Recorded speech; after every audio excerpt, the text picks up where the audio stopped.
All right, so point of today's video is you've already decided you've either used a friend's snowmobile or rented one, and you're deciding you want to take the leap and buy a snowmobile. But you also don't want to spend $20,000 to $25,000 on a brand new snowmobile, so you want to buy something used. So this video is made for someone that's looking to buy a used snowmobile but doesn't have a lot of experience in the game of snowmobiling. So the first question you want to ask yourself is how much money you want to spend. Something like this is a 2019 Skidoo Renegade 850cc E-Tech.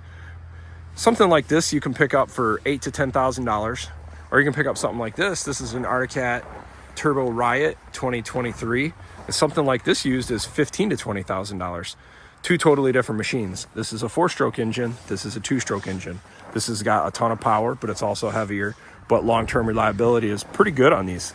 This is a 2-stroke. You got to have oil you put in every so often. So the first thing is, and how to buy a used snowmobile. First thing I always say to someone is, if you're already thinking about getting into the sport,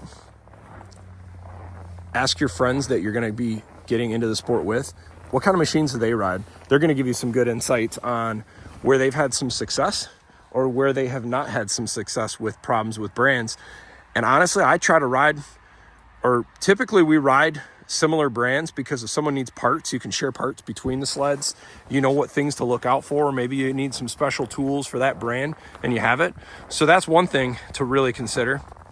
Then where do you look for a sled? If your friends that are into sports or family members that are into the sport don't have anything or know anyone is selling, I typically look at Facebook Marketplace, or I think some people still look at Craigslist. I don't, but some people do. So that's something to look at. Brand wise, I'm not going to tell you in this video what brand is best, because that's irrelevant. I own all three right now. I have an Arctic Cat, I have a Skidoo, and I also have a Polaris. It's not here right now.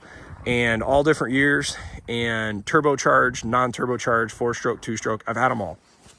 And I like all the brands in different ways. There's no perfect machine. The second thing you want to ask, after you've asked yourself the question, how much money do you want to spend? Ask yourself, are you hands-on? Can you work on stuff? Could you go change that track? Could you change the skis on this? Could you change these carbides, which are the things that are in the middle of the ski right here that bolt on? That's the wearable item that you want to replace maybe every season. Can you change spark plugs in an engine?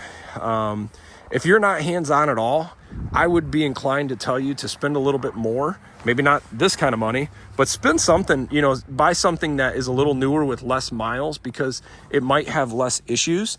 Whereas if you are hands-on and you're more focused on budget, you can take a little bit more risk of buying something a little bit more used. So that's the next question. If you can buy something in the $5,000 to $10,000 range, it's going to give you less issues than buying something in the $1,000 to $5,000 range. So there's that. The next thing, after you've kind of decided maybe a brand you're interested in, let's just say, for an example, you want to get a Skidoo Renegade like this. So you've went on Marketplace and you've seen a dozen of these and you've said, all right, what are you looking for? Well, this one here is a 137-inch length track. So that's the length of the track. This snowmobile, and you can see the number here, this is actually 146-inch. So the difference is between a 137 and a 146 is that track is a little bit longer. The advantage to that is it should go through snow a little bit better, deep snow a little bit better than this. The shorter the track, though, it can turn a little bit better. There's pros and cons to these different things. But once you've kind of decided the model and the brand you're looking for, and you've got it dialed in, and as example, you want this one. You want to buy a Skidoo E-Tech. You're on Marketplace, you're looking around, you're browsing. First thing you want to ask is, I always ask the seller, how many are you the original owner? Because if you can find the history on the machine, it'll make you feel more comfortable. Like, has this been taken care of? Has it been on enclosed trailers or open trailers? Has it ever been in any accidents? Has it been rolled over? Have you ever had any problems with it? Is there anything wrong with it currently? If this is the state of Michigan, they have liens on titles or registrations. You want to find out, is there a lien on the title, or is the vehicle owned outright? Things like this will tell you a lot. After you've gotten to the point where you're like, well, I've kind of got it nailed down and I want to go look at a snowmobile. First thing I do is kind of do a visual inspection. I look around the whole snowmobile. I'm looking around and looking to see, is there any cracks? Is there anything weird? Is the panels, did they not fit up correctly? When I open this, When I open this, and I just did this actually, just put a little hole in there unfortunately, but when you open this panel, do you see anything weird? This is where your clutches are for your engine. This one came with a spare belt. If it doesn't come with a spare belt, you're gonna buy a spare belt because you don't wanna blow a belt on a trail and not have the parts. Does it come with the toolkit? This is the toolkit for this snowmobile. So after you have opened up the panels and kind of looked in there, do you see any red flags? Like, do you see an A-arm?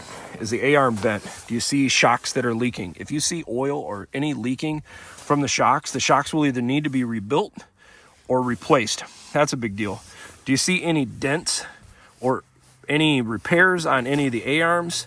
Are the skis, how do the skis look? Are they straight? Do you see any gouges taken out of the skis?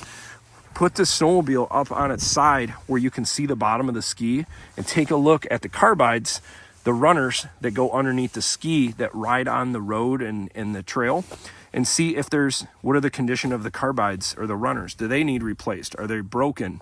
That'll kind of tell you. Next thing I kind of look at is, this is the belly pan on a snowmobile. This was put on after the fact. They typically don't all come with this. This is an upgrade. But then I kind of look at this belly pan and I see, are there any cracks? Do I see anything odd in this snowmobile? I don't see anything in this one that kind of stands out. I'm not seeing anything wrong. When I crawl underneath here, nothing weird. That's good. After the next step, what I kind of start looking for is I kind of just start looking for bolts around the tunnel. Like, these are rivets. Like, does anything look like there's been a bolt or a tool on these before? It kind of tells you a little bit about the condition of the machine. Like, if they're real rounded out, you know, maybe there's been a lot of work done. Then I kind of look at, these are called bogey wheels. I kind of look at the condition of the bogey wheels. Is one missing? That's a big red flag. It's easily repairable as long as there's not damage on this skid frame that the wheel attaches to. When I look at this one, and here's a perfect example. See this wheel here? I don't know if you can see here, but it's not in the best shape. It's got some rubber missing along it. That one over there is in good shape, but this one is not. I probably need to replace that one. When I look at all my shocks in the rear, I don't see any oil leaking from the shocks. That's a good thing. Looking around, I'm looking at the condition. I don't see any bolts missing. Then when you get to the track, what you start looking for is, if it's a studded track, are there any studs missing, broken, or are there tears in the track where this has ripped out? If that's the case, you might need a new track. You'd have to look at that and see if it needs a track. The other area you look at is these things here. This is called a clip. If there's clips missing on the track, there's a high likelihood your track is going to need replaced. So that's another thing. Now when we look up underneath here, this is the cooler that is underneath your tunnel. This is the tunnel. When you're looking down the side of the tunnel, do you see where anything has hit? Has it been in an accident? If this is bent or twisted or anything like that, if you had to fix that or repair that, it's probably a totaled machine. So you want to find one that doesn't have that, because that would be like buying a vehicle with a bent frame. That's not good. So if you've inspected and you kind of looked over and you don't see any issues with the tunnel, you've looked underneath, you don't see any marks underneath the tunnel area, which is weird. Then once you've kind of did a visual of the whole machine, the next thing I kind of like to do, if you kind of feel good at that point, is I typically start it up. In this case, this is a Skidoo, and it's got this unique system. This is actually the key. Just start this thing up.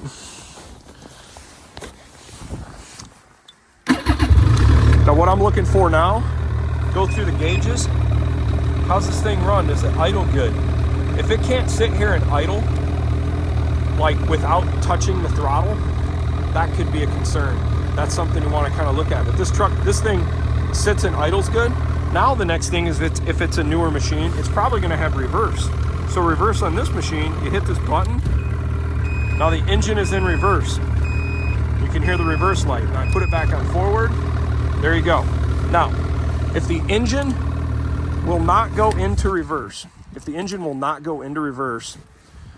could be a red flag that the engine could need maybe an overhaul or carburation work, clutching work, but it needs something fixed for it to go in reverse. That is definitely a red flag to look for. If the engine idles good, sounds okay, the next thing you want to do is see if the owner will let you take it for a drive, if they've got property. And just ensure like the clutch engages at the right RPM. And this is where you need to do a little bit of homework on whatever model you select with whichever engine you go for. Look up what the engagement for your clutch is. So that would be the RPM. So when you give it throttle, if you look at your gauges and let's say the gauge says 3,600, if it starts moving at 3,600 and it's supposed to move at 3,600, you know it's good. And go take it for a little ride. How does it feel? Do the brakes feel good? Are there any weird feelings in the suspension? Does it steer straight? How does the powers? Any weird noises? Does it overheat? These are some of the basics. I could make an hour-long video on this, but I'm going to just try to make this very basic for someone that wants to get into this. If you want a more in-depth video, I'll happily do something. But ask yourself first, if you've already went down the path of renting or you've been on a snowmobile trip and you enjoy it, ask yourself, all right, I want to do it. Then ask yourself, how much money do you want to spend? And I'll tell you right now, from what I've seen in my personal experience, I've owned dozens of snowmobiles. You're typically better off with buying a newer machine with lesser miles or spending a little bit more money getting one versus something that's really old and beat up, because you'll spend a bunch of money in maintenance and frustration, and you might not even enjoy the sport because you've had so many problems. And so that's something to think about. I'll make another video about what I consider high value generational sleds. Like this, I think, to be fair, this generation, the Gen 4 Skidoo, I think is a pretty high value snowmobile because they've already taken some pretty good depreciation because the 5th generation Skidoo has came out. So if you can get one of these right, it's not a bad model. But I'll talk about some of those others in another video. Okay, I forgot to add a few things on to when you buy a used snowmobile. Get something with less than 600 cc's. This is an 850. This is 1,000 cc's. This would be something for somebody that's had more experience. I've been riding for over 25 years, almost 30 years. He's been riding for 60 years. So get something under 600 cc's for two reasons. Until you get familiar with the machine and the power and the capability and the suspension and handling, a 600 cc engine will keep you safer. A lot of people go and get a big 800, 700s, 800s, 850s, turbos, and then they get themselves killed. Don't do that. So just get something 600 cc's or less for safety. Secondly, reliability. The 600s in general are very reliable. Another thing, mileage on a snowmobile. When you're asking a question of what kind of mileage is considered low miles. I've got a snowmobile with this one, 2,200 miles. He's got 3,000 miles in this. I've got another one with 8,000 miles, and I got another one with 1,000 miles. I think anything under 5,000 miles, generally speaking, should be pretty decent. Third, check the engine compression. If you can go with someone to check the engine, that will help you out a lot too, as far as checking the condition of the motor and does it need rebuilt.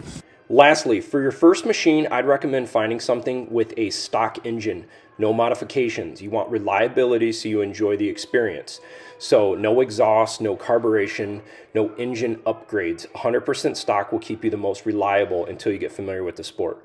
I hope you enjoy this video. If you want more information or if I can help you at all, let me know. I'll make some more content. Have a good one.